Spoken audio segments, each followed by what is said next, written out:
So today is going to be replacing my Weber grill. This grill came with the house that we bought right around 4 years ago. Never liked the grill. It's been functional, but yesterday I was walking around Home Depot and I found a steal of a deal, so I couldn't pass it up. And today we're going to be changing this out, walk you through some of the things why I don't like this grill, and then we'll unbox the new one and you'll watch me go through the pitfalls of replacing this. First, I'm going to walk through some of the things I don't like about this grill. So, as you can see, this used to be a grill. It looks like it was designed to be on a cart, and somebody's modified it to fit here on the countertop. They made some custom brackets here, so it would fit the space and the crumbs chipping on it. And I learned this lesson the hard way. The first time I grilled, I looked down below and saw some of my grease dripping, so I had to make like a custom drip pan using a baking sheet. Which obviously it's dirty, but don't have to worry about changing that out now that I'm replacing this thing. So first step that we're going to do when tackling this thing is, from what I can see from the top side, is there's one screw that's drilled through the concrete countertop here. So we're going to take this screw out. Alright. And there's not one on this side, which is kind of interesting. And now I need to do the gas line, disconnect that.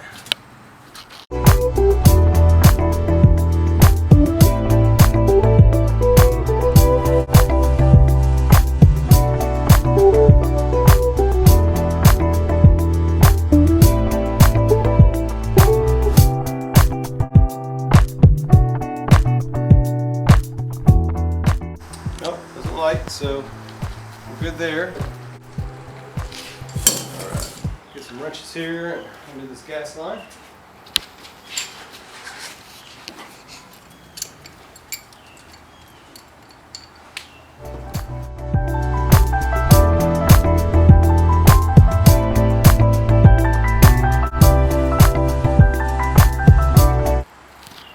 Alright, since I don't have a helper to help me lift this thing, I'm going to lighten my load, and this lid's pretty sturdy, so I'm going to take the lid off.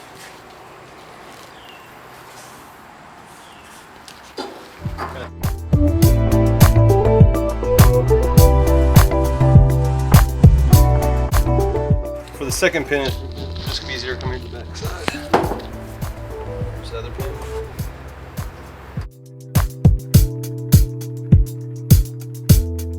It's off pretty easy.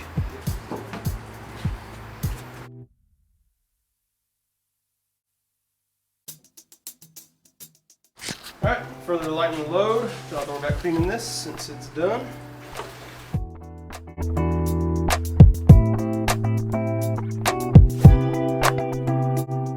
And now for the removal. Let's see how bad this thing is to lift out.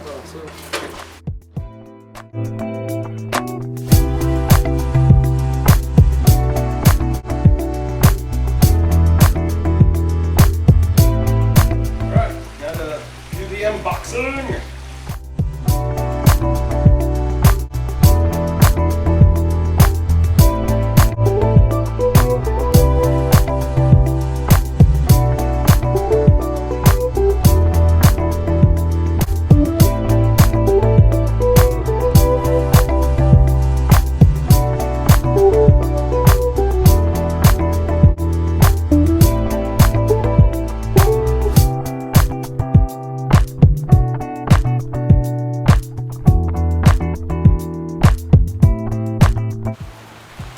Okay, so as most DIYs go, it never goes as smooth as you think.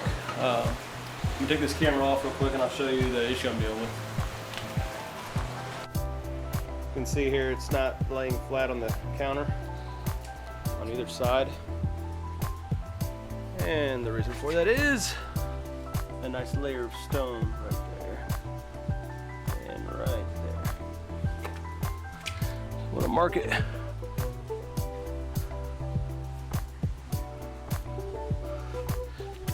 Side here.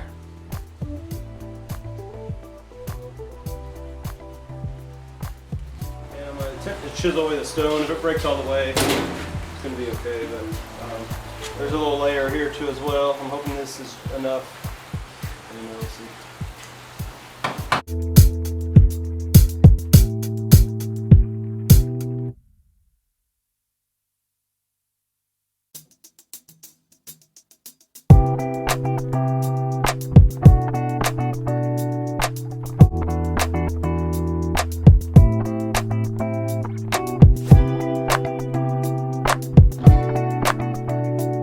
stone trimmed under here.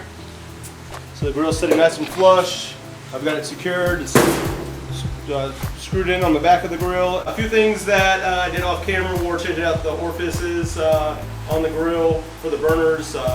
Went from the LP to the natural gas, because that's the setup I have, and connected the gas line and installed the grease trap. All self-explanatory stuff that you can find in the manual. All right, now for the moment of truth. See if this works. Right one first. Yep, that lit up.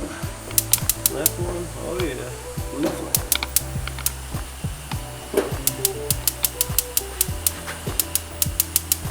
Oh, there goes the left one. All right. Now let's try this back one. Oh, I can feel the heat coming off it already.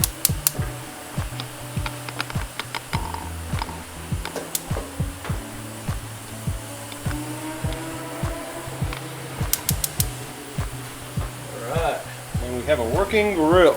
Well everyone, success. Coming up to temperature. That's how we install an indoor grill. A couple little hurdles there, as it always happens with DIY, but we got through it. Appreciate you guys joining me. Hope this video helps you at some point in time and you're not scared to try things on your own. Takes a little extra time always, but it's well worth it in the end. Appreciate you guys, and click like and subscribe to my channel.